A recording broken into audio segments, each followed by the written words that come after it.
তারাবির সালাতের রাকাত বিতর্ক এড়িয়ে চলুন, রাকাত নিয়ে বিতর্ক করবেন না। 8 রাকাত 20 রাকাত নিয়ে যে মারামারি এই দেশে, এটা শয়তানের ফন্দি।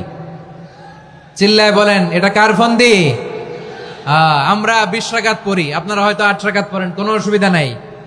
আমরা যারা 20 রাকাত আমরা পড়তেছি, আমরা 20 রাকাতের কথাই বলি, 20 রাকাত আমরা পড়বো আজীবন। সৌদি আরবে মক্কা মদিনায় 20 রাকাত পড়ে, কোনো অসুবিধা নাই। অন্যান্য মসজিদগুলো 8 রাকাত পড়ে, এই নিয়ে এদের মধ্যে মারামারি আছে? হ্যাঁ, এই জন্য রাকাত বিতর্ক এড়িয়ে চলবেন। প্রিয় ভাইয়েরা, আপনার আমল আল্লাহর কাছে কবুল হবে সংখ্যার বিচারে না উত্তমতার বিচারে? বলেন তো, সংখ্যার বিচারে না উত্তমতার বিচারে?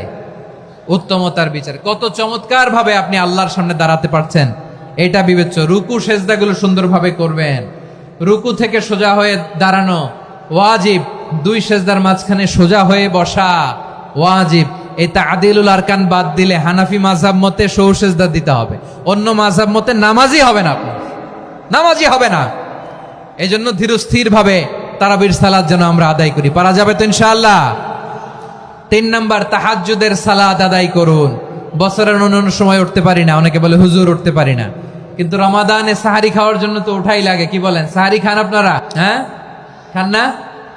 খান কে কে দেখি তো? মাশাআল্লাহ মাশাআল্লাহ, এই সুন্নত পালনের জন্য 1 নাম্বার। মাশাআল্লাহ, ঠিক আছে, পালন করবেন। আল্লাহর হাবিব বলেন তাসাহহারু ফা ইন্না ফিস সাহুরি বারাকা, তোমরা সাহারি খেও, কেননা সাহারির ভেতরে বরকত ঢুকায় দিয়েছে কে?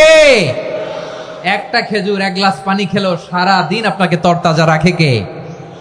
তো সাহারির জন্য যেহেতু উঠতেই হয়, সাহারি খাওয়ার আগে বা পরে 2 রাকাত 4 রাকাত তাহাজ্জুদ পড়া যাবে না?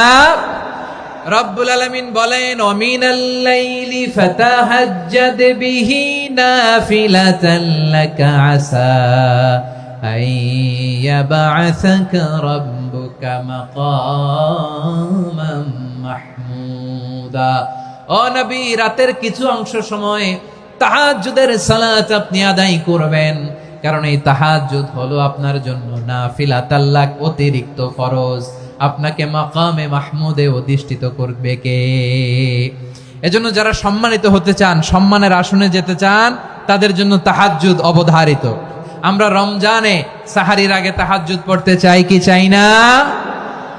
এই নামাজটারে আল্লাহ বড্ড ভালোবাসেন। কেন জানেন? কারণ গভীর ঘুমকে স্যাক্রিফাইস করে আমরা এই নামাজ পড়ি। ঘুমের আরবি জানা আছে কারো? ঘুমরে আরবিতে কি বলে?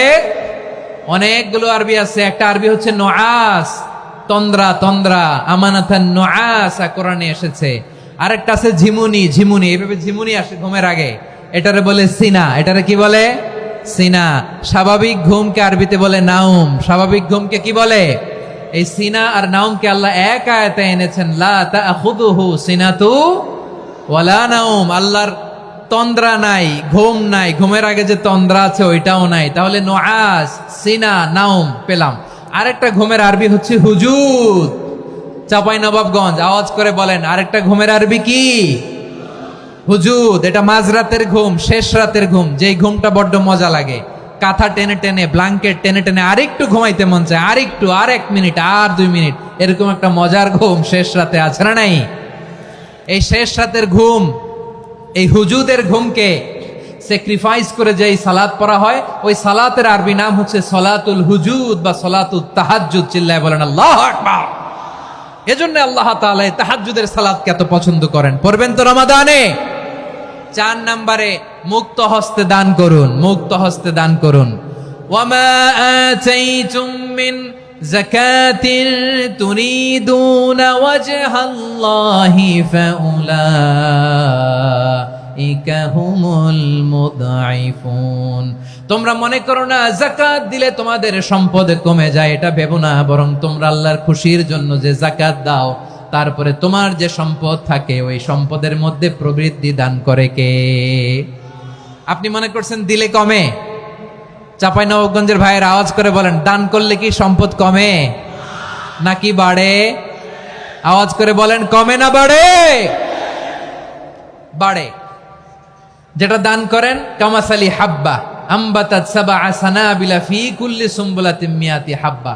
1 টাকা দান করলে এটা চারা বীজের মতো, রূপে দিলে 7টা শীষ, প্রতি শীষে হয় 100 শস্য দানা।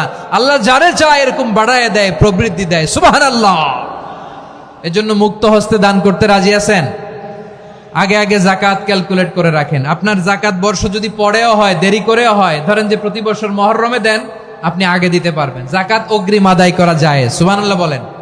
বিষ্ণু ইসা ইসলাম রমাদানে এত দান করতেন, কানা আজওয়াদান নাস, কিন্তু রমাদানে আজওয়াদুন নাস আজওয়াদু বিল খাইরি মিনার রিহিল মুরসালা, প্রবাহিত বাতাসের চেয়ে বিশ্বনবী আরো বদান্যতা বেড়ে যেত। প্রবাহিত বাতাস যেমনি সবাইরে বাতাস দেয়, আস্তিক নাস্তিক মুমিন কাফির সবাইকে শীতল করে দেয়, তেমনি নবীজির রমাদানের দান ছিল এমন, কেউ নবীর কাছে চেয়ে ফিরে গিয়েছে এর নজির নাই। জোরে বলেন সুবহানাল্লাহ। রমাদানে দান করব, ইফতার শেয়ার করব। কাউকে ইফতারি করালে সারাদিন রোজা রেখে তার যে সওয়াব, আপনি ইফতার করানোর কারণে আপনার আমলনামায় ওই সওয়াব আল্লাহ ঢুকায় দিবেন। পড়েন সুবহানাল্লাহ। সাহাবারা বললেন, নবী আমরা গরিব মানুষ, ইফতারি খাওয়ানোর পয়সা নাই।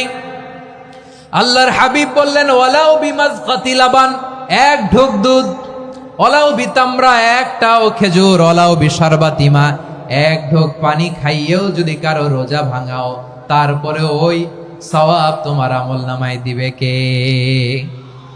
তাহলে মুক্ত হস্তে দান করুন, 4 নাম্বার। 5 নাম্বার হচ্ছে কদর তালাশ করুন। রমজানের সবচেয়ে দামি সময়। বিষ্ণু বলেন, মান হরিমা খাইরাহা ফাকাদ হরিম, যে কদর মিস করলো সে সব মিস করলো, হি ইজ দ্য লুজার। আচ্ছা বলেন, এই বরকতের মাসে আমরা কি লুজার হতে চাই না গেইনার হতে চাই? সবাই বলেনি, বলেন এই রমাদানে আমরা লুজার হব না গেইনার হব?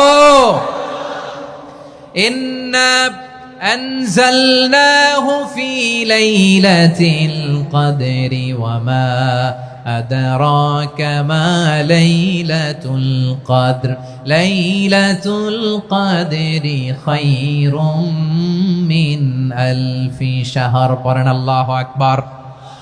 লাইলাতুল কদরি খায়রুম মিন আলফি শাহর, 1000 মাসের চেয়েও সেরা। 1000 মাসে হয় 83 বছর 4 মাস। 83 বছর 4 মাস টানা ইবাদত করলে যেই সওয়াব, কদরের রাতে ইবাদত করলে অতটুকু সওয়াব আপনি পাবেন, আল্লাহ সেটা বলে নাই। আল্লাহ বলে তার চাইতে বেশি সওয়াব দিয়ে আপনার আমলনামা ভরে দিবে কে? কদর যেন মিস না হয়। 21, 23, 25, 27, 29 নাকি খালি 27? আপনারা কি খালি 27? হ্যাঁ না, ফালতামিসু ফিল আশরিল আওয়াখিরি ফিল মিনাল ভিতরি, রমজানের শেষ দশকের বেজর রাতগুলোকে কদর হিসেবে তালাশ করো। আল্লাহর হাবিব সাল্লাল্লাহু আলাইহি ওয়াসাল্লাম শেষ 10 দিন টানা ইবাদত করতেন, টানা ইবাদত। ইদা জাআল আশরু আহিয়াল লাইলা আইকাযা আহলা ওয়া জাদ্দা ওয়া শাদ্দাল মিজার, সারা রাত জেগে ইবাদতের নজির নবীজির নাই, শুধু রমজানের শেষ দশক ছাড়া। সুবহানাল্লাহ বলেন। নিজেও ঘুমাতেন না। ফাতেমা রাদিয়াল্লাহু তাআলা আনহু, আলী রাদিয়াল্লাহু তাআলা আনহু কাউকে ঘুমাতে দিতেন না, সবাইকে জাগিয়ে তুলতেন। আমরা সারা রাত জেগে ইবাদত করব, রাজি আছেন তো? কদর যেন আমাদের মিস না হয়। আজকে থেকেই ক্যালেন্ডারে মার্ক করে রাখেন, সব কাজ পেছনে ফেলে, সব ব্যস্ততাকে পেছনে ফেলে ইবাদতের জন্য আমরা প্রস্তুত থাকবো কদরের রাতে। কোনোভাবে কদর যেন আমাদের মিস না হয়, ইনশাআল্লাহ। বলেন তো সবাই। 6 নম্বরে পারলে ইতিকাফ করবেন। আল্লাহর হাবিব সাল্লাল্লাহু আলাইহি ওয়াসাল্লাম প্রতি বছর 10 দিন ইতিকাফ করতেন। যে বছর ইন্তেকাল করবেন সে বছর 20 দিন ইতিকাফ করেছেন। আপনি বলবেন, হুজুর ইতিকাফ না করলে সমস্যা কি? আমার নবী একটা ইবাদত সারা জীবনেও ছাড়ে নাই, আর আপনি জীবনে একবারও করেন নাই। এবার হিসাব আপনার কাছে, হিসাব আপনার কাছে। না পারলে অন্তত রাত্রি বেলাগুলো মসজিদে কাটাবেন। পারবেন তো ইনশাআল্লাহ? সব শেষে শিশু এবং নারীদের ব্যাপারে বিশেষ খেয়াল রাখবেন। শিশুদের রমাদানের ব্যাপারে উৎসাহ দেন, তাদের প্রস্তুতি নেওয়ান, তাদেরকে রোজা রাখতে দিবেন। আমার ভাইয়েরা এবং বোনেরা, পর্দার আড়ালে মায়েদেরকে বলবো, চাপাই নবাবগঞ্জের মায়েরা, 1 দিন 2 দিন না খেয়ে থাকলে আপনার ছেলে মেয়ে মারা যাবে না, ঠিক কিনা বলেন? ওদেরকে উৎসাহিত করেন, ওদের ছোট্ট যারা রাখতে দেন, বলেন যে বাবা সকাল থেকে দুপুর পর্যন্ত না খেয়ে থাকলে তোমার অর্ধেক রোজা, এরকম 2 দিন অর্ধেক মিলে তোমার 1 রোজা। এরকম আমি কত রোজা রাখছি ছোটবেলায়, কোনো হিসাবই নাই। আমার দাদি বলতো সকাল থেকে না খেয়ে দুপুর 12টা পর্যন্ত রাখলে নাকি অর্ধেক হয়, এরপরের দিন অর্ধেক, 2 অর্ধেক মিলে 1 রোজা। এটা তো আসলে রোজা হয় না, কিন্তু তাকে উৎসাহ দেয়া। ইফতার প্রোগ্রামগুলোতে নিবেন আমাদের বাচ্চাদেরকে, দেখবেন যে ওর ক্ষুধা লাগতেছে, খায় না, কারণ কেউ খায় না। একজন আজান দিচ্ছে, সবাই খেজুর নিয়ে ইফতার করতেছে। এই দৃশ্য, এই ট্র্যাডিশন, এই ইবাদত, এই তারবিয়া ওর আগামীর জীবনটাকে সুন্দর করবে। চিল্লায় বলেন ঠিক কিনা?